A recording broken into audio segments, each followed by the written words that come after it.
Oke, bismillahirrahmanirrahim. Hari ini kita coba melanjutkan kembali belajar kita tentang React. Untuk pembahasan hari ini kita akan belajar tentang materi baru, yaitu style komponen ataupun komponen yang di-style, yang diberi style. Table of content atau materi yang akan kita pelajari hari ini adalah yang pertama kita akan belajar apa itu style komponen. Kemudian yang kedua kita akan membuat UI komponen menggunakan style komponen. Jadi ini maksudnya style komponen ya. Kemudian yang ketiga kita akan merefaktor komponen yang sudah kita buat sebelumnya menggunakan style komponen. Nah, untuk yang ketiga ini nanti studi kasusnya kita akan menggunakan movie komponen. Sebelum kita bahas tentang style komponen, kita coba review lagi ya, terkait materi ataupun hal yang sudah kita pelajari sebelumnya. Jadi yang pertama, ini aku mau review sedikit tentang JSX ya. Jadi ada yang namanya JSX. Jadi JSX ini adalah syntax extension punyanya React. Jadi memudahkan kita untuk membangun UI ataupun menulis HTML di dalam JavaScript gitu. Jadi tujuan dari JSX ini adalah membangun UI ataupun membuat HTML di dalam JavaScript gitu. Jadi kita nggak memisahkan antara HTML dan JavaScript. Tapi HTML-nya itu kita tulis di dalam JavaScript. Kemudian yang kedua, untuk stylingnya, ini kita menggunakan CSS modul ya. Jadi kalau cara sebelumnya itu komponen dan juga CSS-nya itu kita pisahkan. Jadi ada yang namanya mapping ya. Jadi kita memisahkan antara komponen dan style gitu. Jadi misalkan kita lihat contohnya gini. Misalkan nih ada komponen navbar gitu kan. Nah, untuk komponen navbar itu kita buat di file navbar.js. Kemudian untuk stylenya sendiri itu kita buat di file baru misalkan navbar.module.css. Nah, ini cara yang kita buat sebelumnya. Jadi kita memisahkan ataupun istilahnya mapping ya. Jadi mapping ini konteks mapping ini artinya memisahkan ya. Jadi kita memisahkan antara komponen dan juga style gitu. Nah, cara yang kayak gini yang kita gunain sebelumnya. Kemudian kalau kita lihat di React itu kan ada banyak ya cara untuk memberi style. Yang pertama ada cara yang regular. Jadi caranya itu kita tulis semua CSS-nya itu di dalam file index.css. Cuman kekurangannya kalau nanti CSS kita semakin besar itu semakin sulit kita maintenance gitu. Kalau semua CSS kita tulis di sini. Nah, solusinya gimana? Solusinya kita pakai CSS modul, yaitu kita buat CSS-nya itu per komponen gitu ya. Kemudian yang ketiga ada yang namanya Sass. Kemudian yang keempat, nah ini yang baru nih. Jadi ada istilah namanya CSS in JS. Kalau sebelumnya kan kita mengenal JSX ya, jadi HTML di dalam JavaScript. Nah, ini sekarang ada CSS in JS ataupun CSS di dalam JavaScript gitu. Jadi nanti CSS-nya itu nggak kita pisahkan, tapi kita tulis di dalam JavaScript. Nah, contoh paket ataupun library yang menggunakan CSS ataupun yang menggunakan pendekatan ini adalah style komponen, kemudian JSS, kemudian ada emotion. Kemudian yang terakhir itu kita menggunakan framework UI. Contoh kayak Chakra, Material, ANT Design, kemudian ada juga React Bootstrap. Nah, yang kelima ini kita nggak akan pelajari ya. Kenapa? Karena kalau yang kelima ini disarankan kalau kita udah punya kemampuan CSS baru kita bisa pakai si UI framework ini. Jadi ini kita nggak perlu apa istilahnya nggak perlu bikin komponen lagi, tinggal gunain aja komponennya. Cuman saran aku kalau kita belajar jangan langsung pakai UI framework, tapi kita harus tahu dulu gimana cara buat komponen, cara ngasih styling gitu. Nah, hari ini kita coba belajar. Nah, sebelum kita masuk ke style komponen, kita coba lihat dulu ya yang kemarin sudah kita buat. Jadi, yang sebelumnya itu, sebelum puasa, kita kan udah buat halaman movie database ya. Kemudian kita bisa nambahin beberapa halaman baru, misalkan kayak home, kemudian add movie, kemudian populer, kemudian no playing, kemudian top ratingnya. Nah, nanti halaman-halaman ini akan kita isi dengan film-film sesuai dengan kategorinya.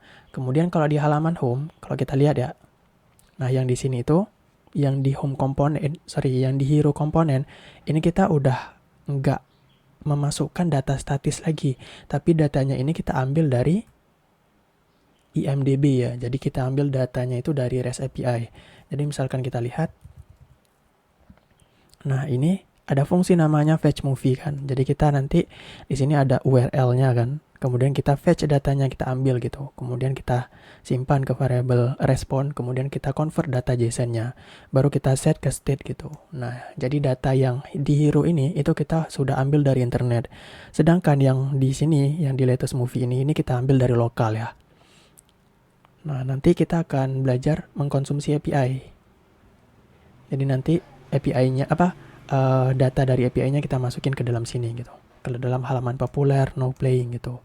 Nah, sebelum kita bahas tentang konsumsi API, aku bahas dulu terkait style komponen ya. Jadi apa sih style komponen? Jadi ini aku persingkat aja jadi style ya. Jadi style komponen ini adalah library CSS in JS. Jadi CSS di dalam JavaScript. Nah, si style komponen ini, dia bisa membuat komponen dan styling sekaligus gitu, tanpa harus kita pisahin. Jadi, dengan style komponen ini kita nggak perlu lagi memisahkan antara komponen dan style. Jadi, kita bisa bikin komponen sekaligus dikasih stylingnya gitu. Jadi, nggak usah ribet-ribet dipisahin kayak gitu. Kemudian, di style komponen ini, dia menggunakan template literal untuk ngasih CSS-nya. Jadi, ada fitur di template literal itu namanya tagger template ya. Jadi nanti akan kita bahas sekilas mengenai tagger template ini. Nah, di sini udah ada referensinya. Nanti teman-teman kalau mau baca lebih lanjut bisa cek referensinya ya. Nah, di sini. Nah, di sini ada yang basic. Nah, kurang lebih hari ini kita akan nge-explore yang basic sama yang advance sedikit ya. Kemudian ini sedikit alasan ataupun motivasi kenapa kita menggunakan style komponen. Jadi di sini juga ada sebenarnya motivationnya. Ini teman-teman bisa baca sendiri gitu kan. Cuman di sini aku persingkat aja. Jadi yang pertama automatic critical CSS. Ini maksudnya apa? Ini maksudnya jadi hanya CSS yang diperlukan saja yang dimasukin ke komponen. Nanti kita lihat contohnya pas di pembahasan performa ya. Kemudian no class name bugs. Jadi nanti di nama kelasnya itu nggak ada bug. Jadi nanti antar komponen itu nggak akan bentrok nama kelasnya. Nah, ini sebenarnya sudah bisa di-solve dengan CSS modul. Kemudian easier deletion of CSS. Jadi mudah menghapus CSS yang nggak diperlukan. Nanti misalkan kita ada banyak props nih kan, ataupun banyak properti di style komponen kita. Nah, itu nanti kalau nggak dipakai otomatis dihapus. Nanti udah di-handle otomatis sama si style komponen. Kemudian kita bisa ngasih dynamic styling ya. Jadi misalkan kita punya komponen, kita mau ngasih misalkan variannya primary, jadi nanti warna biru. Kemudian kalau variannya secondary, dia berubah jadi warna pink. Nah, itu bisa. Kemudian ada istilahnya automatic vendor prefixing. Jadi misalkan gini, teman-teman pakai Flexbox ya. Nah, Flexbox itu kan belum tentu disupport di semua browser gitu kan. Nah, dengan menggunakan style komponen, dia nanti otomatis nambahin ini vendor prefixing. Tujuannya biar apa? Biar Flexbox itu bisa dipakai di browser lama gitu. Jadi otomatis udah di-handle. Jadi kita fokus ke CSS-nya aja gitu ya. Nah, ini motivasinya teman-teman bisa baca nanti.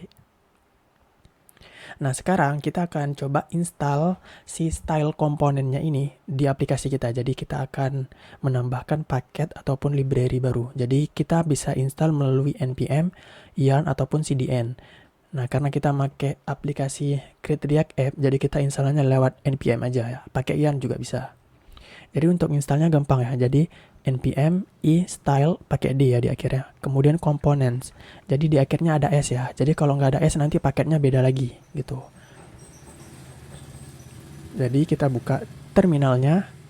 Kemudian silakan teman-teman buka projectnya, terus jalanin, kemudian buka terminalnya gitu. Kemudian di sini kita install npm i style components pakai s ya. Nah, kemudian ada extension punyanya si style component. Tujuannya buat apa? Buat kita mempermudah ngoding CSS di dalam JavaScript gitu. Jadi nanti ada auto complete-nya gitu. Ada highlighting-nya. Jadi nanti ada warna-warnanya gitu. Jadi untuk extension-nya teman-teman bisa cari di sini. Nanti cari aja style component. Kemudian teman-teman install ya. Jadi nanti kalau kita lihat nih cara penggunaannya. Jadi nanti dia otomatis ada ininya, ada autocomplete-nya. Nah, yang kayak gini. Kan seharusnya kita nggak bisa kan nulis CSS dalam JavaScript dan nggak mungkin ada autocomplete-nya gitu. Nah, biar ada, itu kita pakai bantuan extension ini.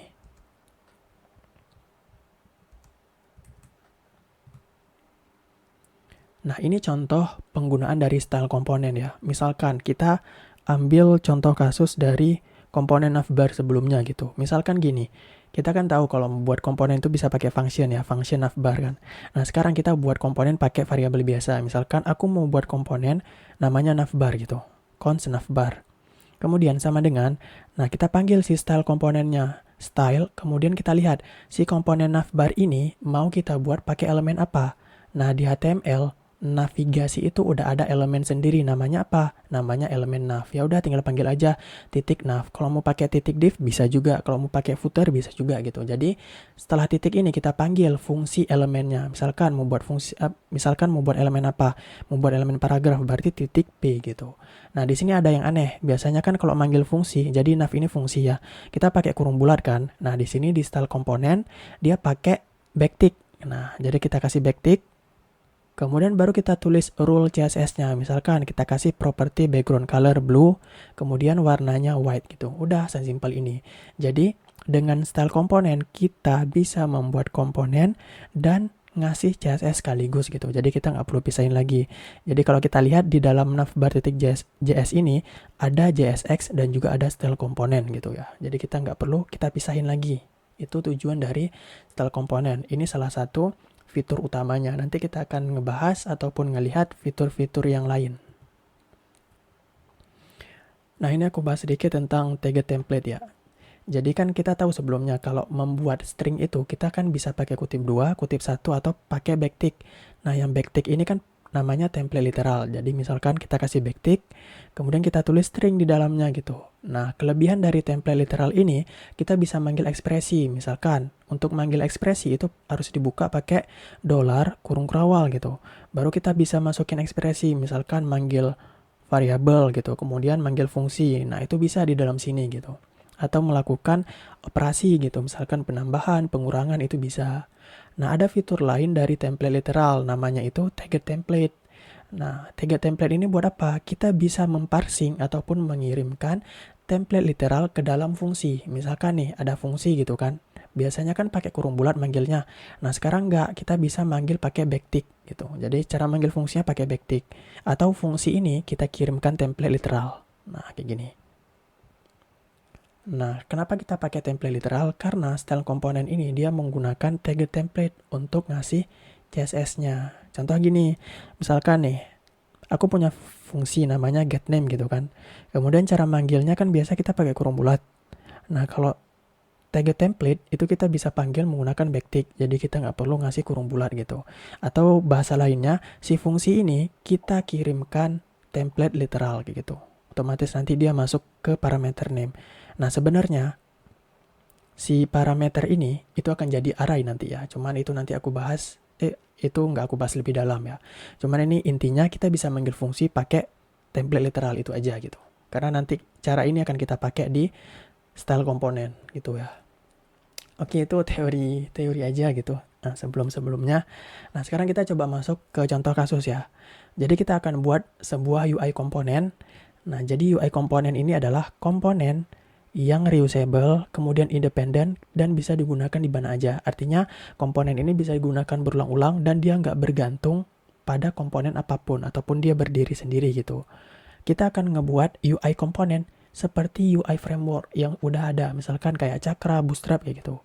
Nah, di sini kita ambil contoh ya, misalkan kita buka Chakra. Nah, Chakra ini adalah UI framework untuk React ya. Jadi kita bisa menggunakan komponen-komponen yang udah ada di sini. Contoh, misalkan kita ke sini ya. Ataupun kalian bisa cari di sini button. Nah, di sini si Chakra udah membuat UI komponen sendiri namanya button. Kita bisa panggil nih misalkan button gitu kan. Ya udah nanti jadi nih si buttonnya, si komponen button. Kita akan ngebuat hal yang sama kayak Chakra. Jadi nanti kita bisa ngasih size, misalkan size-nya itu XS. Jadi nanti extra small kecil. Kemudian kita bisa ngasih misalkan varian. Kalau variannya solid, nanti dia buttonnya itu penuh gitu. Kalau outline nanti cuma ada garis sampingnya. Bahkan kita bisa ngasih warna nih, misalkan color scheme-nya gray, color scheme-nya red, nanti dia berubah. Nah, ini komponen kita jadi lebih dinamis. Kita akan ngebuat ini menggunakan style komponen ya. Nah, kita lihat nanti caranya gimana. Nah, itu untuk studi kasusnya, kita akan ngebuat button komponen, karena kita nggak mungkin nih ngebuat semuanya. Jadi ada banyak nih komponennya. ada untuk layout, ada box, center, container gitu kan. Kemudian untuk form ada button. Kita akan ngambil salah satunya. Nanti kalau teman-teman udah paham konsepnya, bisa teman-teman buat komponen yang lain kayak input, label gitu kan. Itu juga bisa. Nah, untuk komponennya itu nanti teman-teman simpan untuk UI komponen ya. Jadi untuk UI komponen ini teman-teman simpan di folder komponen/UI. Nah, sekarang coba kita simpan ke komponen, kemudian /UI. Nah, di sini.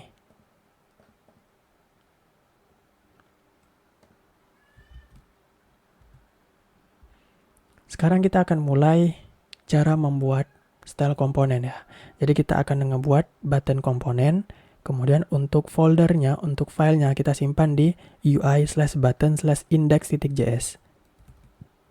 Jadi di dalam UI kita buat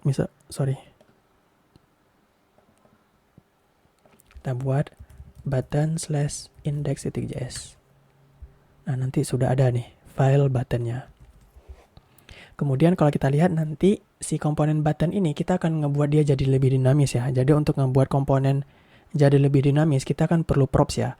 Nah, jadi si komponen button ini nanti punya berapa props. Yang pertama ada varian. Varian ini untuk ngatur jenis warna.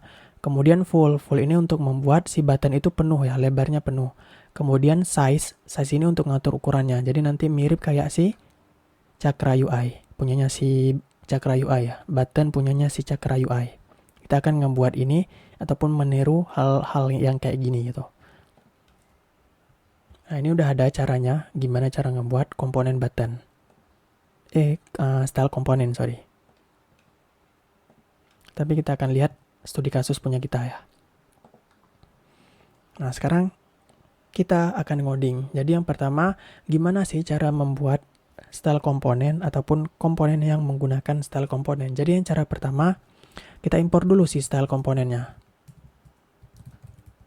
Jadi cara ngimpornya impor style, namanya style ya, from, kemudian style komponen. Nah, ini. Kemudian yang kedua kita buat komponen button. Nah, biasanya kan kita buat komponen pakai function ya, gini. Nah, cuman kalau kita buat pakai function gini, kita nggak bisa ngasih style sekaligus. Nah, kita bisa bikin komponen pakai variabel biasa gini, const button. Nah, jangan lupa karena karena dia komponen berarti namanya itu harus huruf gede di awal ya. Kemudian style, kita panggil si style komponennya. Sekarang lihat, si button ini, si komponen button ini dia mau dibuat pakai elemen apa? Oh, karena komponen itu adalah button, berarti kita buat pakai elemen button. Ya udah, tinggal kita akses titik button.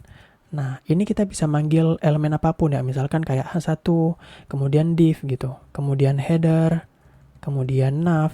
Karena studi kasus kita adalah buat komponen button, berarti elemen yang kita gunakan adalah button. Jadi ini pakai elemen HTML, button.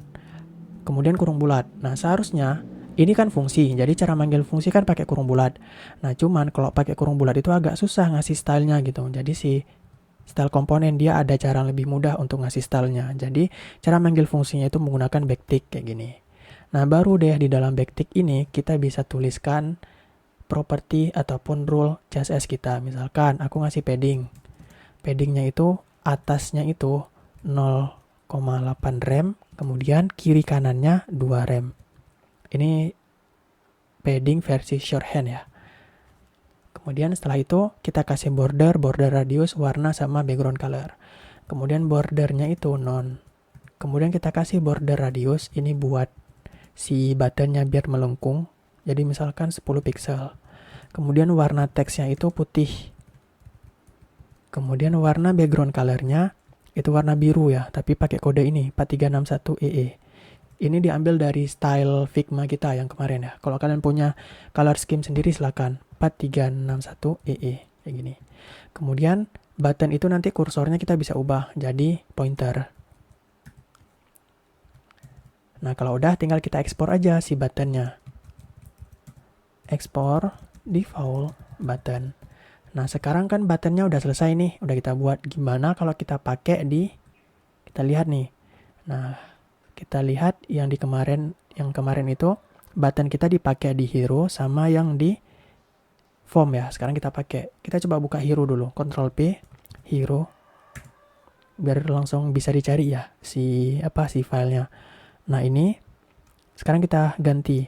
Jadi kita kan harus import dulu nih si komponen buttonnya di atas. Kalau mau cepat itu tulis aja gini, button. Nah, nanti otomatis muncul ini suggestionnya, tekan enter aja biar diimpor di atas. Kalau udah, kita kasih misalkan watch movie, save. Nah, sama kan? Nah, sekarang ini udah bisa kita hapus. Ctrl Shift K. Nah, sama kan? Nah, kemudian yang di hero juga nih. Yang di hero, yang di form juga. Ctrl P, form. Kita cari ke bawah. Nah, ini kita ganti. Jadi kita import dulu. Enter. Kemudian kita kasih add movie, save. Nah, sama kan? Nah, yang add movie button kita, yang punya sebelumnya kita bisa hapus, Ctrl Shift K, save.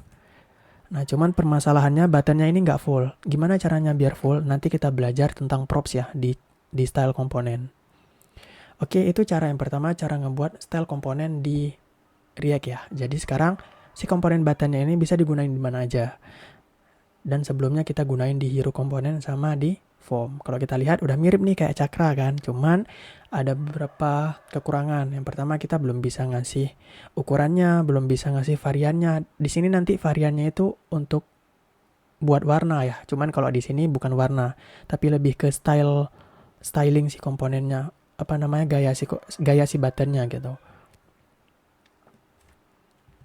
Oke, itu hal pertama yang kita pelajari dari style komponen, getting started. Jadi gimana caranya memulai menggunakan style komponen. Nah, di sini juga ada dia membuat komponen heading namanya title gitu. Kemudian di sini dia ngebuat komponen wrapper pakai section ya. Terus nanti tinggal dipakai wrapper sama title. Dan ini bisa dipakai berulang-ulang. Misalkan kalian mau pakai nih title-nya tuh di sini bisa, kemudian di sini juga bisa gitu. Nah, pembahasan selanjutnya kita bahas tentang props ya. Jadi, props ini kan sesuatu yang sering kita bahas di komponen kan. Jadi, tujuannya biar si komponen itu dinamis gitu. Kita bisa ngirim data ke komponen, kemudian nanti di dalam komponen kita pakai datanya gitu. Tujuannya biar apa? Biar komponennya dinamis. Nah, kita sebenarnya bisa ngirim props ke dalam style komponen. Jadi, props itu bisa dipasing ataupun bisa dikirim ke style komponen. Tujuannya biar apa? Biar komponen kita jadi lebih dinamis gitu. Nanti kita lihat contohnya. Kemudian cara akses props itu harus menggunakan fungsi. Jadi nanti kita panggil fungsi di dalam template literal, baru nanti kita akses propsnya. Sekarang kita lihat dulu ya, contohnya gini. Misalkan nih ada button gitu kan, 2 buah button. Kemudian misalkan aku ngasih varian primary, berubah jadi warna biru. Kemudian kalau aku kasih varian secondary, berubah jadi warna pink. Nah, itu kita bisa buat pakai style komponen ya. Jadi kita bisa ngerender button berdasarkan variannya ataupun berdasarkan props variannya gitu. Nah, mirip ya kayak yang Cakra. Cuman Cakra bukan ngasih warna, tapi istilahnya ngasih jenis buttonnya. Lebih tepatnya jenis buttonnya tuh mau kayak gimana. Apakah solid, outline gitu kan. Cuman di sini kita pakai untuk ngasih warna aja gitu. Atau kalian ngasih propsnya itu color juga bisa di sini. Bebas ya mau apa aja. Nah, sekarang kita lihat gimana caranya mengirimkan props ke style komponen. Nah, sekarang kita buka dulu ya yang ini. Misalkan gini. Ini aku kasih varian primary. Terus nanti yang bawah secondary.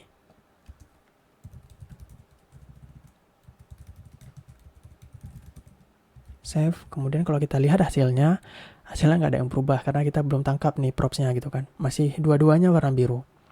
Nah, sekarang lihat gimana caranya menangkap props ya. Akses props varian. Nah, di sini aku udah buat sebenarnya cara nangkap propsnya gimana.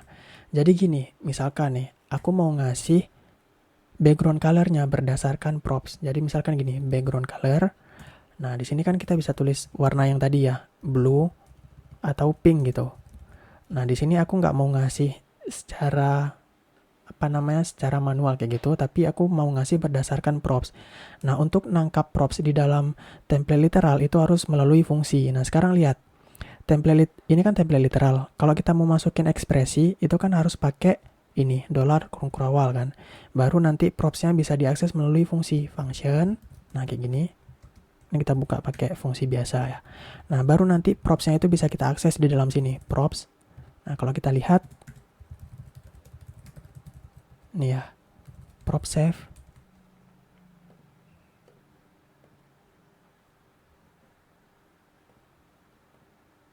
Ini aku buat 2 aja lah, biar gampang.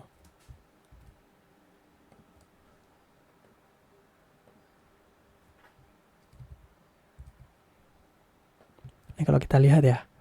Nah, di sini kelihatan kan varian primary, terus nanti ada varian secondary gitu, kelihatan kan. Jadi kalau kita akses props titik varian, save lagi. Nah, kelihatan ada props primary sama secondary karena kita ngirim di atas nih. Yang ini primary, yang ini secondary. Nah, sekarang gini. Aku mau kalau seandainya propsnya itu primary kasih warna biru, kalau secondary itu kasih warna pink. Jadi kan kita bisa pakai if else biasa kan. Jika primary beri warna biru. Jadi if props titik varian sama dengan primary, nah kita kasih warna biru. Kita kasih misalkan kita return ya, biar dikembaliin nilainya ke si property background color. 4361 EE. Nah, itu yang pertama. Terus yang kedua, jika dia secondary beri warna pink. Else if jika props titik varian sama dengan secondary, kita kasih warna pink, kita return nilainya ya. Ini warna pinknya apa kodenya? Kita coba lihat B5179. B5179E. Nah ini. Kemudian kalau nggak dikasih propsnya, jika varian tidak ada, beri warna biru. Jadi defaultnya itu warna biru ya kalau nggak dikasih. Kita return lagi. Hashtag 4361EE. Sekarang lihat. Kalau aku save. Nah sekarang berubah kan. Jadi yang form ini dia warna pink secondary. Yang atas itu warna primary gitu. Sekarang kalau kita ubah nih. Misalkan aku nggak ngasih nih props varian, dia itu tetap warna biru. Warnanya tetap sama nih, warna biru. Kenapa? Karena kita kasih nilai defaultnya ataupun yang else-nya, yang kondisi else gitu. Jadi itu caranya si komponen kita jadi lebih dinamis. Gimana, keren kan? Jadi kita udah bisa buat kayak Cakra UI nih, UI framework kayak Cakra UI. Cuman nanti kita tinggal tambahin props yang lain kayak size, varian gitu kan, icon, loading gitu. Nah ini kita udah tahu nih satu cara biar komponen kita jadi lebih dinamis. Keren dah. Jadi nanti teman-teman udah bisa bikin UI framework sendiri gitu. Tinggal bikin aja UI komponen yang lain kayak heading, title, heading, kemudian paragraf, image gitu. Kemudian ada input, ada label gitu. Oke, itu caranya. Sekarang kita coba lanjut ya. Nah, sekarang kita sebenarnya bisa nge-refactor ya. Jadi, bayangin kayak gini. Misalkan teman-teman punya banyak warna gitu. Misalkan ada 10 warna gitu. Berarti kan di sini ada 10 if else kan. If else-nya itu 10 kali kan. Else if-nya itu 10 kali gitu. Nah, itu kan agak lebih panjang gitu. Gimana kalau kita refaktor? Jadi refaktor yang pertama, kita gunakan arrow function. Ini kita hapus functionnya biar lebih singkat. Terus kita ganti pakai panah. Udah. Terus yang kedua, untuk menghindari if else yang terlalu banyak, kita bisa simpan warnanya itu di objek. Jadi nanti tinggal kita akses aja warnanya di dalam objek. Jadi misalkan gini. Cons, colors misalkan. Nah, di sini nanti ada warna primary. Misalkan primary itu 4361 EE. Kemudian ada warna secondary. Misalkan hashtag B71 B5179E gini. Nah, nanti teman-teman bisa nambahin warna lain, misalkan warna info, warna warning gitu kan, warna danger, terus warna grey gitu kan, warna black, warna white gitu kan. Nah, kalau teman-teman nggak simpan di objek, nanti kita harus banyak if else kayak gini kan. Nah, gimana kalau simpan di dalam objek aja? Nah, sekarang kayak gini. Kita akan mengakses si properti ini berdasarkan variannya gitu. Jadi gini, ini aku coba hapus ya. Jika varian ada, maka akses objek berdasarkan nilai varian. Nah, sekarang gini, if props titik varian, nah jika variannya ada, maka kita kembalikan warna si objek colors ini. Jadi colors, nah sekarang lihat, misalkan nih aku mau kasih primary, kayak gitu kan, berarti aku kasih gini primary kan, cuman dia nggak dinamis gitu, karena kan yang di form jadinya secondary. Nah kalau aku mau ngasih secondary, berarti aku kasih gini kan, secondary. Nah gimana caranya biar si primary dan secondary-nya itu berubah berdasarkan nilai varian. Nah itu kita bisa akses menggunakan bracket kayak gini. Jadi gini, maksudnya tuh gini, ini kalau kita lihat ya, ini aku buat 2. Jadi misalkan ini aku balikin, misalkan nih variannya primary gitu kan. Nah sekarang nanti kalau kita tulis di dalam sini, berarti nanti, ini props titik varian. Nah jadi nanti yang di dalam sini adalah primary kayak gitu. Bayang nggak? Jadi misalkan nanti di sini aku ubah secondary, berarti nanti di dalam sini otomatis berubah secondary. Jadi nanti si propertinya dinamis gitu ya. Nah, cara biar dinamis itu kita akses pakai kurung, apa namanya ini? Kurung siku ya. Kurung kotak. Props titik varian. Nah, kayak gini. Jadi lebih dinamis gitu. Nah, kalau enggak, kita return warna defaultnya yaitu primary. Color titik primary kayak gini. Save. Ini kita balikin ya, primary. Kalau kita lihat, nah hasilnya tetap sama nih. Yang atas biru, yang bawah jadi secondary. Kalian bisa nambahin misalkan warna info ya. Warna info itu misalkan kalian pakai aja green gitu. Green. Nanti kalau dikirim di sini info, save, otomatis dia jadi warna hijau. Nah, gini. Karena kan variannya ini kan nilainya info. Nah, sekarang dicek apa nilai dari si varian ini. Oh, info. Ya udah nanti otomatis kayak gini nanti ditulis di belakang layar info.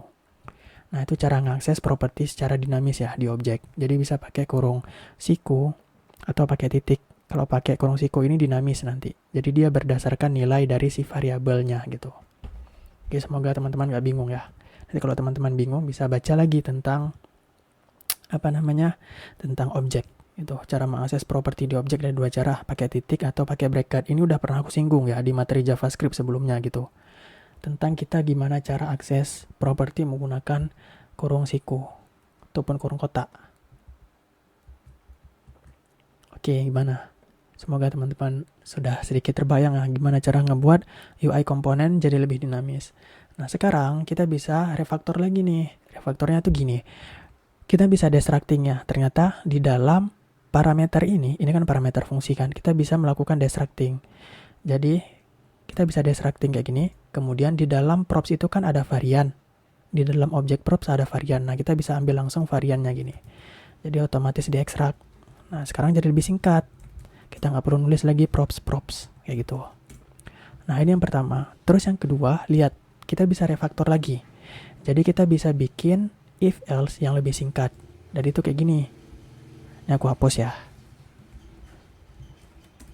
Terus kurung kurawalnya itu aku hapus. Karena kan kita cuma satu statement. Nah, jadi gini. Kita bisa akses colors varian. Jadi seandainya variannya itu ada, maka pakai yang di sebelah kiri. Jika tidak ada, kasih pipe ataupun or, kita akses yang primary. Nah, semoga teman-teman gak bingung ya. Jadi gini cara bacanya. Jika variannya itu ada, maka gunakan yang ini.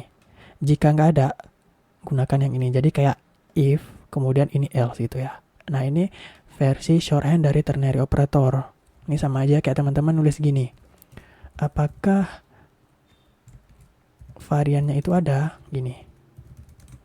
Jika ada, maka akses colors varian. Jika nggak ada, kita akses colors titik primary. Nah, ini kan sama aja nih kan. Nah, ini kan ada 3 statement kan. Cuman kalau yang tadi lebih singkat lagi, cuma 2 statement aja. Nah, gini. Kalau seandainya variannya ada, maka gunakan yang sebelah kiri. Kalau nggak ada, gunakan yang sebelah kanan. Nah, ini cara yang paling singkat ya, sangat-sangat singkat. Kenapa aku ngajarin dulu dari cara yang paling awal, cara nulis function, if else gitu kan, sampai cara ngerefaktor yang terakhir. Karena kalau teman-teman baca dokumentasi nanti caranya tuh kayak gitu. Nih, misalkan nih, props setting input color, kemudian or, kemudian ngasih sebelah kanan. Jadi ini jika seandainya input colornya ada, maka gunakan ini. Kalau nggak ada, gunakan sebelah kanan ya, kayak gitu. Ini misalkan ini bisa kita edit nih. Ini kan input colornya kan, kita hapus. Nah, berubah dia jadi warna pink. Tapi kalau ada input colornya, maka gunakan sebelah kanan gitu. Akan aku ganti red. Nah, berubah. Kalau aku ganti blue, berubah gitu. Karena si nilai input colornya itu ada. Otomatis yang ini dipakai. Kalau nggak ada, yang sebelah kanan dipakai. Sama juga kayak kita ya. Kalau nggak ada varian, yang sebelah kanan dipakai. Yaitu warna primerinya ataupun warna defaultnya itu biru. Semoga teman-teman paham ya. Oke, itu tentang props. Jadi lumayan panjang terkait style komponen. Kita udah bahas tentang ini ya. Beradaptasi dengan props ataupun yang ini. Cara ngirim props. Passing props sama aja sebenarnya ini. Selanjutnya kita coba bahas tentang add more CSS ya. Jadi kita bisa menambah lebih banyak CSS gitu berdasarkan propsnya. Terus bedanya apa sama yang tadi gitu. Tadi kan kita udah bisa nambahin property ataupun CSS berdasarkan propsnya gitu kan.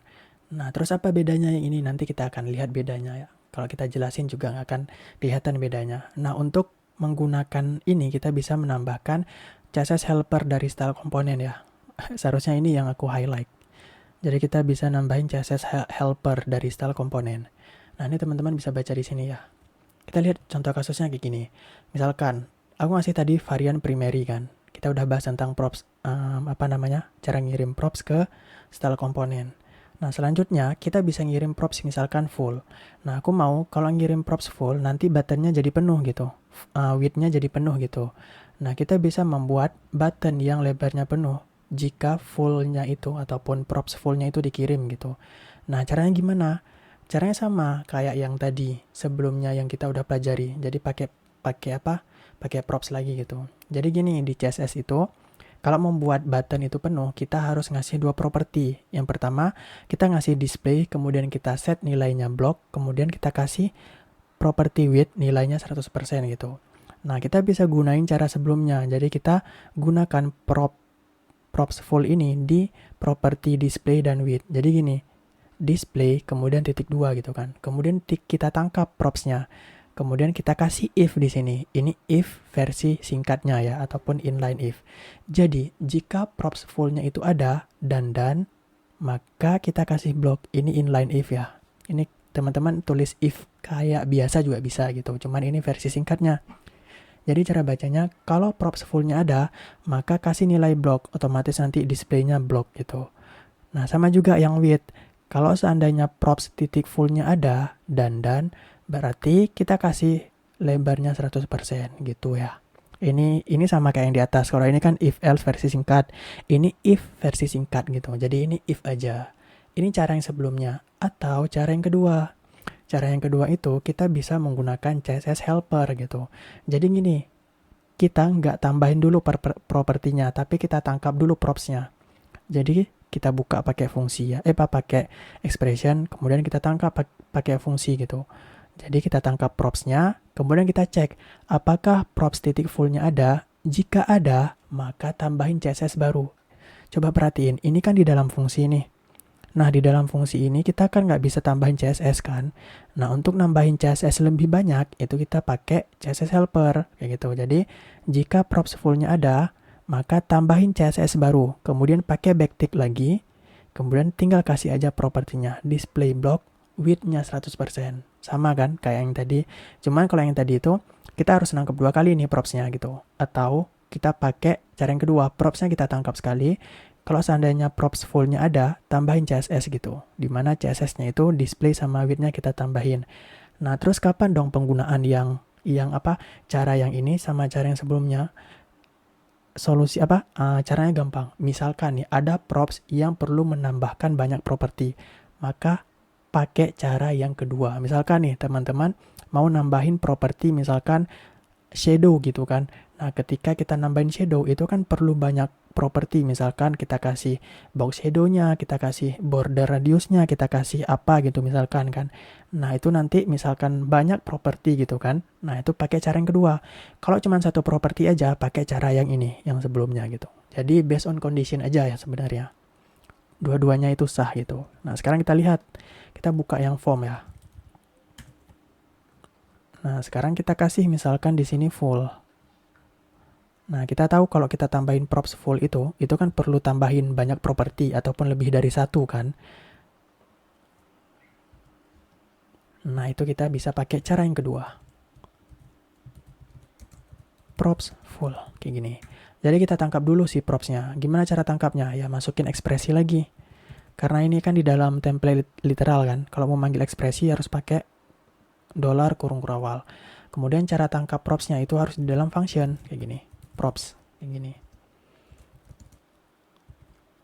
Atau kita bisa pakai cara yang arrow function biar lebih singkat kayak gini.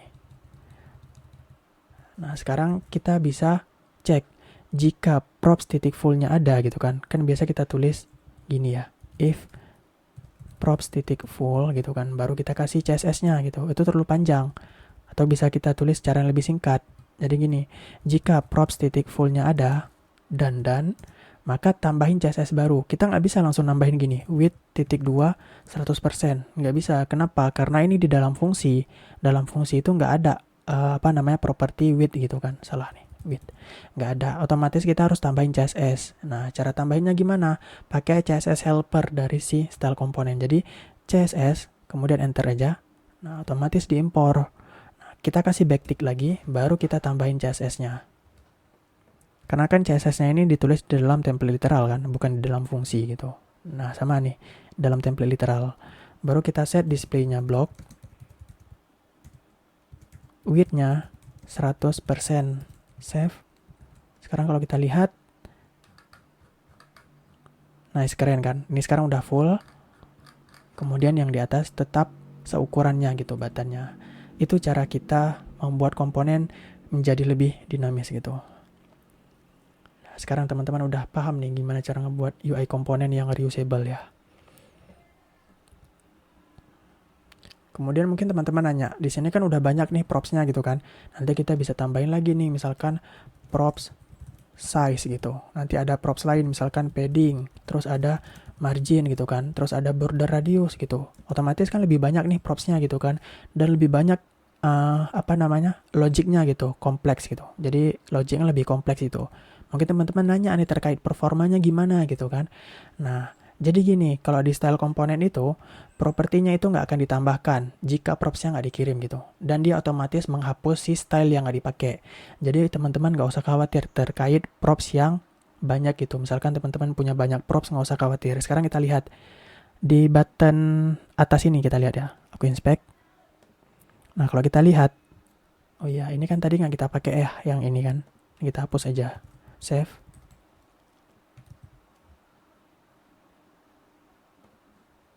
Nah, sekarang kita lihat. Yang button atas, dia nggak ada properti width dan juga display. Tapi yang button bawah, nah itu ada. Jadi si style komponen ini dia udah cerdas, udah pintar gitu. Otomatis dihapus kalau properti yang nggak dipakai gitu.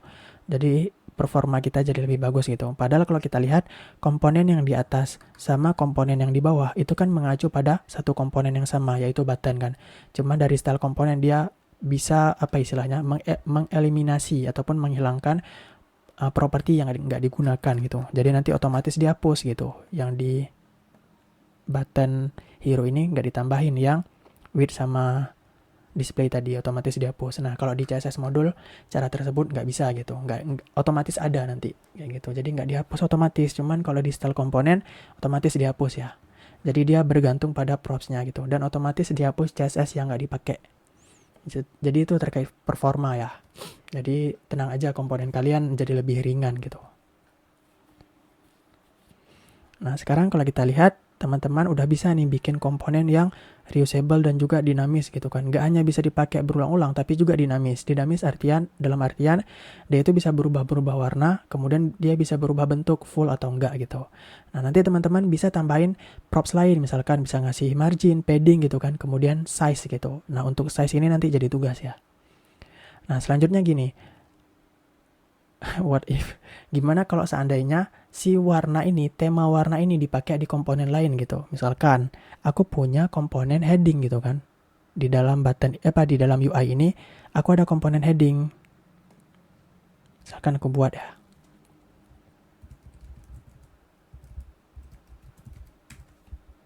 Nah, di sini ada heading. Nah, aku pengen pakai nih warna yang ini di dalam heading karena kan warna primary kita dan secondary kita kan sama semua kan di aplikasinya sesuai dengan desain Figma. Nah, ini. Nah, otomatis yang harus kita lakukan adalah ini kita copy ke heading. Benar nggak? Baru kita pakai di sini. Nah, kita harus ngopi-ngopi kayak gitu setiap kali kita bikin komponen gitu kan. Dan kalau seandainya warna primernya berubah, kita harus ngubah di sini dan ngubah di sini gitu. Benar kan? Nah, terus ada nggak cara yang lebih cara yang lebih singkat ataupun lebih efektif gitu? Ada cara kita pakai yang namanya tema gitu. Jadi kita bikin tema sekali, kemudian temanya itu kita pakai berulang-ulang di komponen kita. Nah, sekarang kita bahas tentang tema ya. Jadi style komponen ini dia mendukung tema secara full gitu. Nah, untuk menggunakan tema kita harus pakai komponen namanya tema provider ataupun theme provider dari si style komponen. Tujuan kita pakai tema agar si desain kita itu jadi lebih konsisten gitu. Jadi pembahasannya ada di sini, advance, kemudian di mana dia? Theme ini. Jadi nanti kita bisa pakai tema. Sekarang kita lihat ya untuk penggunaannya. Untuk temanya sendiri itu kita simpan di utils constant kemudian /theme.js. Ini kita tutup dulu ya. Nah, jadi di utils constant kemudian kita buat file namanya theme.js begini. Sekarang kita buat tema misalkan const theme segini ya. Pakai S nggak sih kalau ini? Nggak pakai S ya. Theme kemudian, nah di dalam sini kita buat tema warnanya. Misalkan colors.2. Nah, tinggal kita copy aja warna yang tadi. Nah, ini kita tinggal copy aja.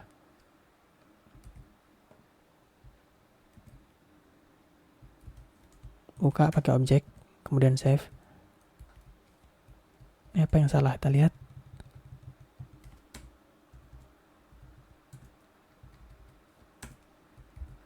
Nah, sekarang kita save. Nah, sekarang di dalam tema ini ada warna gitu. Kalian bisa tambahin tema yang lain. Misalkan untuk temanya itu nanti ada font size gitu kan. Terus nanti size misalkan. Itu juga bisa. Misalkan nanti ada font gitu. Nanti ada font primary. Misalkan font primary-nya adalah Arial. Terus nanti font secondary-nya itu ada nanti misalkan Times New Roman. Jangan deh, ini font jadul banget. Misalkan font primary-nya Montserrat. Terus font primary-nya itu adalah Lato gitu. Nah, itu bisa. Nanti ini tujuan kita pakai tema gitu. Cuman yang font kita belum tambahin. Nah, sekarang si temanya itu kita ekspor biar nanti bisa kita pakai ya. Nah, sekarang kita udah nggak pakai lagi nih tema yang di sini. Yang warna yang di sini ya. Ini kita hapus. Nah, otomatis nanti aplikasinya itu error ya, nggak apa-apa. Nah, sekarang tujuannya gimana cara pakai tema ini ke sini gitu. Ke dalam sini. Nah, teman-teman kan sebenarnya bisa impor langsung kan tema yang di sini ke sini gitu. Cuman di style komponen itu ada caranya. Caranya gini. Kita nanti bungkus aplikasi kita menggunakan theme provider komponen. Jadi nanti kita impor theme provider dari style komponen, kemudian kita bungkus aplikasi kita menggunakan theme provider. Kenapa harus kita bungkus? Biar nanti komponen yang di bawah theme provider itu bisa mengakses tema gitu ya. Jadi makanya kita perlu bungkus. Kemudian kita kasih props theme, kemudian kita kasih nilainya. Nah, di mana nilainya ini adalah tema yang sudah kita buat tadi. Jadi kita import temanya. Sekarang kita lihat contohnya. Ini masih error nih, yang ini karena kan udah nggak ada lagi colors kan.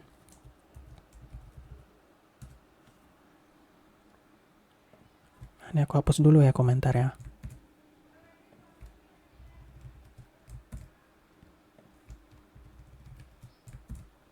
Nah, yang pertama kita impor si theme provider. Jadi impor, kita lihat theme, kelamaan kalau gini. Kita langsung panggil aja di bawah. Nah, langsung otomatis diimpor. Nah, sekarang kita bungkus aplikasi kita menggunakan theme provider. Nah, udah. Kita lihat dulu, kita pindahin.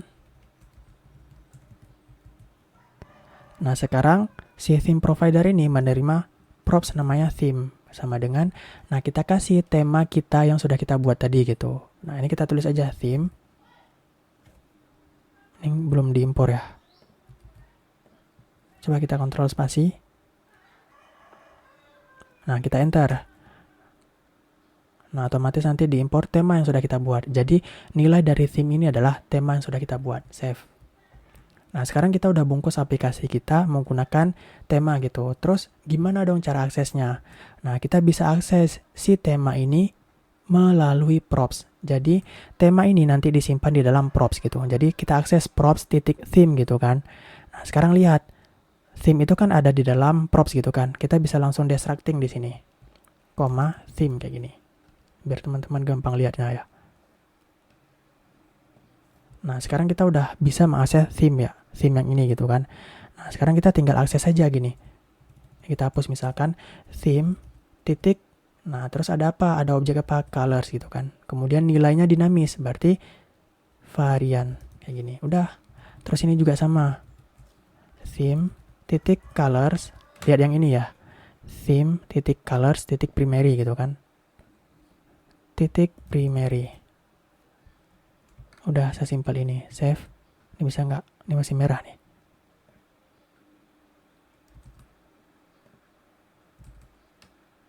Oh enggak, loading soalnya. Nah, sekarang udah bisa nih. Berubah kan? Yang ini biru. Yang bawah pink, yang ini biru. Kalau kalian mau ubah misalkan nanti warna ini kalian pakai di komponen lain gitu kan. Nah, kalian tinggal ubah-ubah aja warnanya. Misalkan primary-nya red. Ya udah otomatis berubah red, dan di semua komponen akan berubah jadi red gitu. Misalkan di heading ini juga jadi red yang primary-nya. Nah, itu kelebihan dari tema ya. Jadi kita tinggal pakai tema yang sudah kita buat. Syaratnya harus kita bungkus dulu pakai theme provider, biar nanti semua komponen yang di bawah theme provider bisa mengakses tema yang sudah kita buat. Itu tujuannya. Kemudian ada pembahasan tentang global style ya. Jadi kita bisa nambahin style global ke aplikasi kita. Kalau sebelumnya style yang ini khusus untuk komponen button kan. Nah, kita mungkin mau nambahin style yang bisa dipakai di semua elemen ataupun komponen. Nah, contoh misalkan kita mau ngasih CSS reset ataupun nambahin font gitu kan. Nah, itu bisa. Nah, untuk membuat global style itu kita pakai helper namanya create global style gitu. Nah, untuk global style-nya kita coba buat ya. Jadi nanti disimpan di komponen. Nama komponennya global style, kemudian /index.js. Jadi di dalam komponen ini kita buat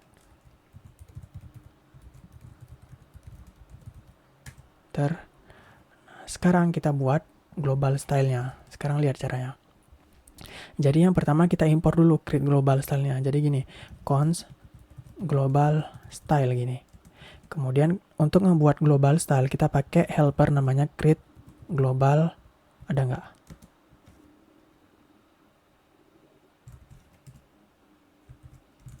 Coba kita impor.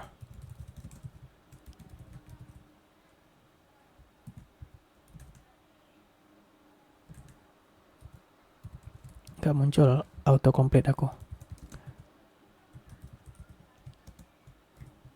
Pertama kita import dulu create global style ya. Ini aku kasih komen. Kemudian kita buat global style-nya. Jadi create global style, kemudian tinggal kita kasih aja CSS-nya. Nah, di sini kita bisa kasih misalkan CSS reset. Terus bisa kita kasih font gitu. Nah, biasanya ini kita pindahin aja yang ada di index.css ini tadi. Nah, ini kita bisa pindahin. Kita X aja gitu, Ctrl X. Kemudian kita paste ke sini. Nah, udah selesai gitu. Ini dia belum rapi ya.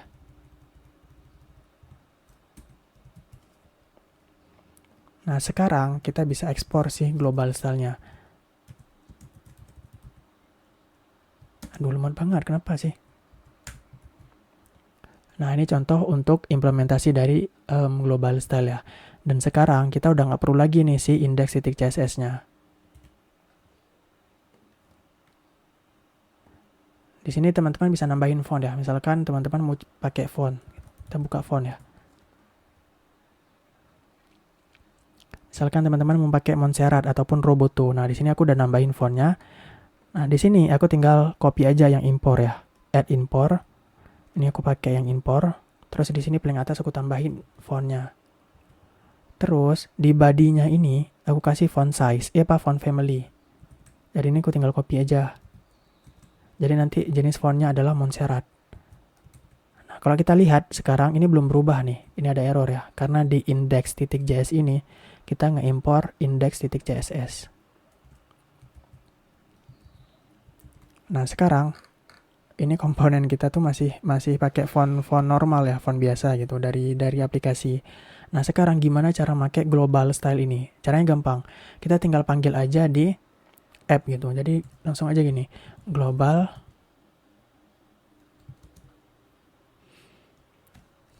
style, enter. Terus kita save. Sekarang kita lihat, nah otomatis berubah kan. Ini kalau aku hover, nah kelihatan jenis fontnya itu adalah Montserrat. Misalkan di body ya. Nah sekarang jenis fontnya itu adalah Montserrat gitu. Teman-teman bisa lihat nanti misalkan di hover ini, kelihatan tuh di atas, font Montserrat gitu. Nah itu tujuan dari global style ya. Nah, jadi ini kita nggak perlu bungkus ya, kita bisa langsung pakai aja di mana aja gitu. Intinya di root aplikasi kita, itu tentang global style. Jadi yang di index.css itu udah nggak perlu kita pakai lagi. Oke, kita udah bahas tentang tema dan juga global style lumayan banyak.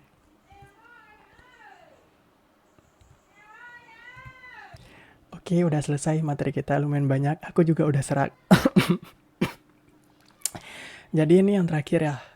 Jadi kita udah bikin komponen sebelumnya kan. Sekarang kita coba belajar sedikit tentang refaktor komponen yang udah ada gitu. Kan sebelumnya kita pakai CSS modul kan. Nah itu gimana sih kalau kita nge-refaktor gitu? Karena pasti ada nanti kasus-kasus yang kayak gitu. Kita nge-refaktor komponen lama kita gitu. Jadi kita akan nge-refaktor movie komponen ya. Kita ambil contoh kasus yang movie komponen. Kemudian kita menggunakan style komponen untuk ininya CSS-nya nanti.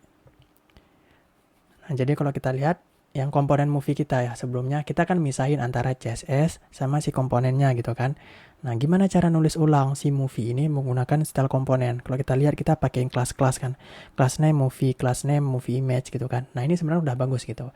Cuman ada faktor nanti ataupun ada kondisi di mana kita harus pakai style komponen, misalkan biar komponen kita jadi lebih dinamis atau kita ngikutin aturan si company ataupun perusahaan. Nah sekarang kita lihat ada pembahasan tentang coming from CSS ya. Jadi ini artinya di sini ada di basic, ini maksudnya kita datang dari CSS sebelumnya gitu. Gimana caranya style komponen bekerja di dalam komponen gitu. Kalau sebelumnya kan kita nge-style komponen yang single komponen gitu kayak button kan. Nah, gimana kalau kita nge-styling komponen yang udah ada ataupun yang udah jadi, misalkan kayak hero gitu kan. Nah, gimana cara ngubahnya? Nah, ini udah ada di sini. Katanya gini, jika kamu familiar dengan mengimpor CSS ke komponen, seperti CSS modul katanya, kamu biasanya menggunakan ataupun melakukan seperti ini gitu. Jadi misalkan ada komponen namanya counter gitu. Kemudian kan kita import si style CSS-nya gitu kan. Nah kemudian setelah itu kita kasih class name-nya gini. Counter, kemudian stylistic paragraph, stylistic button gitu. Nah kita bisa refaktor. Jadi caranya itu gini. Misalkan nih, ini komponen counter kan, kemudian kita bikin si komponen, namanya misalkan counter. Nah, karena counter ini udah ada, nah kita kan nggak bisa nih kasih namanya lagi counter kan. Nah, ini kita kasih prefix di awalnya, misalkan style counter, yang artinya counter yang sudah di style. Baru kita kasih nanti elemen div, kemudian kita kasih CSS-nya di dalam sini. Baru nanti tinggal kita gunain aja style counternya. Sekarang kita lihat ya, ini kita tutup.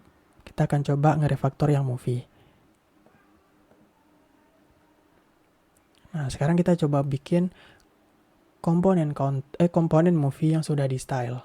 Jadi gini, cons movie gini sama dengan style .div.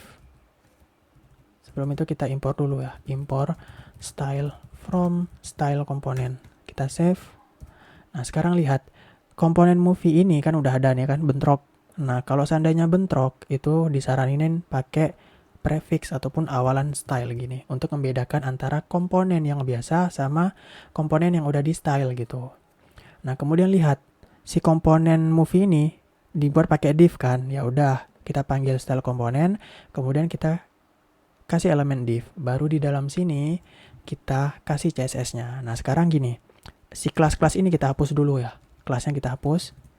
Yang H3 juga kita hapus. Nah, sekarang kita hapus-hapus nih. Karena kita udah nggak pakai kelas lagi. Nah, ini juga. Nah, sekarang div-nya ini kita gantikan sama si style movie ini. Style movie, kemudian ini juga style movie, udah save. Tapi kan kita belum ngasih CSS-nya kan. Nah, sekarang gimana kalau kita kasih CSS-nya? Nah, CSS-nya kan udah ada. Nah, tinggal kita copy aja. Ini kita buat kanan ya. Nah, sekarang gini. Kalau sebelumnya kita menargetkannya berdasarkan kelas kan. Nah, sekarang udah nggak perlu. Jadi di dalam div ini kita kasih yang movie-nya itu margin bottom. Ini kita copy aja. Udah. Terus di sini kan ada movie image. Nah, image itu kan berarti IM3 IMG kan. IMG. Kemudian tinggal kita copy aja si propertinya. Sekarang kita targetinnya nggak pakai kelas lagi, tapi pakai nama elemennya langsung. Kemudian ada title. Title ini kan pakai H3 kan. Jadi H3. Kemudian tinggal kita copy aja si CSS-nya. Nah, ini enaknya kalau refaktor ya. Kita nggak perlu nulis-nulis lagi. Kemudian di sini ada date ya. Date itu pakai tag P kan. Ya udah P. Tinggal kita copy aja yang ini. Oke. Nah, di CSS komponen, di style komponen ini dia udah support media query juga ya, ataupun responsive web design. Jadi kita bisa tambahin add media screen. Terus and minimal lebarnya misalkan 768 pixel. Nah, ini kita bisa ngasih lagi nih stylenya untuk si div ini. Nah, misalkan nih, ini kan movie kan, karena kita aksesnya berdasarkan kelas. Nah, ini kita nggak perlu akses berdasarkan kelas, tapi langsung aja kita tulis gini. Otomatis nanti flex basis ini otomatis dikasih ke elemen div gitu. Terus kita kasih misalkan yang untuk ukuran yang laptop ya, ataupun yang gede. And kemudian min width 992 pixel. Nah, sekarang kita tinggal copy aja si CSS-nya. Nah, ini kenapa kita nggak perlu nargetin lagi ke elemennya, karena otomatis yang margin bottom ini otomatis dikasih ke div ya, kayak gitu. Jadi otomatis tahu dia. Sama juga ini, flex basis ini otomatis ngasih ke div gitu. Jadi kita nggak perlu nargetin lagi. Karena kan kita nggak misahin kan antara komponen dan stylenya, tapi langsung kita kasih. Karena langsung kita kasih, otomatis dia langsung tahu margin bottom ini untuk si div gitu. Sekarang kalau kita lihat, hasilnya tetap sama. Apakah dia responsif? Nah, responsif kan. Nah, sekarang ini udah bisa kita hapus nih. Ctrl Shift K, Ctrl B, kemudian ini kita delete. Kita save. Nah, sekarang udah kita hapus dan hasilnya tetap sama. Kayak gitu ya.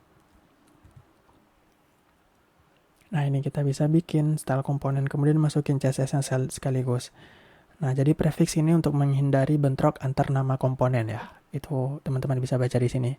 Note that we edit a style prefix, katanya kita menambahkan prefix style ke style counter sehingga area komponen counter dan style komponen tidak bentrok namanya gitu. Ini untuk mempermudah aja membedakan mana komponen biasa sama komponen yang udah di style.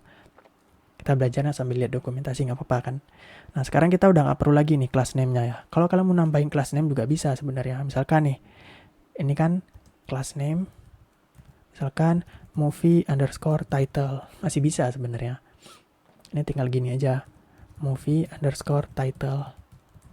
Hasilnya tetap sama aja gitu. Cuman karena karena kita udah nggak butuh gitu kan kelas-kelas gitu. Karena kan elemennya itu cuma sedikit kan. Jadi kita nggak perlu pakai kelas. Jadi langsung targetin aja berdasarkan nama selektornya ataupun nama elemennya.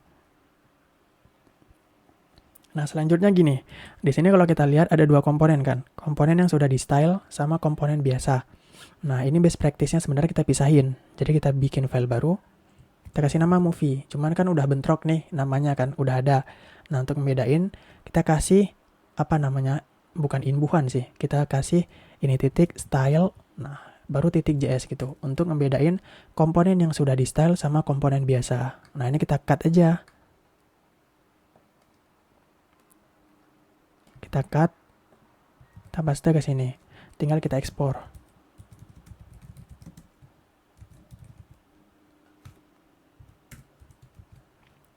Nah sekarang ini tinggal kita impor, atau kalian bisa klik di ujung ini, Ctrl spasi, Enter. Udah otomatis diimpor. Nah hasilnya tetap sama aja. Nah ini best practice-nya ya aku ajarin gitu. Jadi ini komponen movie biasa, ini komponen movie yang sudah di style gitu. Cuman dalam pembuatannya tetap CSS-nya kita satuin gitu.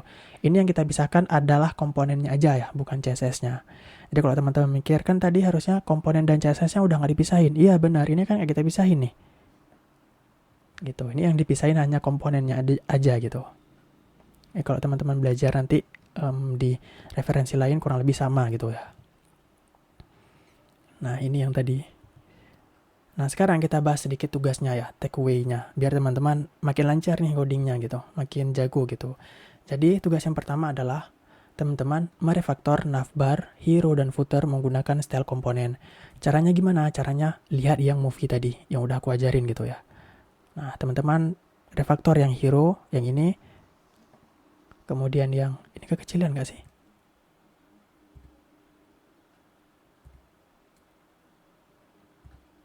Yang hero, kemudian yang navbar sama yang footer ya, di convert ataupun diubah ke style komponen. Kemudian yang kedua ini yang seru. Teman-teman tambahin prop size ke button komponen. Kalau kita lihat yang di hero tadi, kita kan belum bisa tambahin prop size kan. Jadi misalkan gini, kalau size-nya itu small, berarti nanti jadiin buttonnya itu small. Nah ini kan masih ukurannya masih default kan, masih standar. Kemudian itu yang size props ya.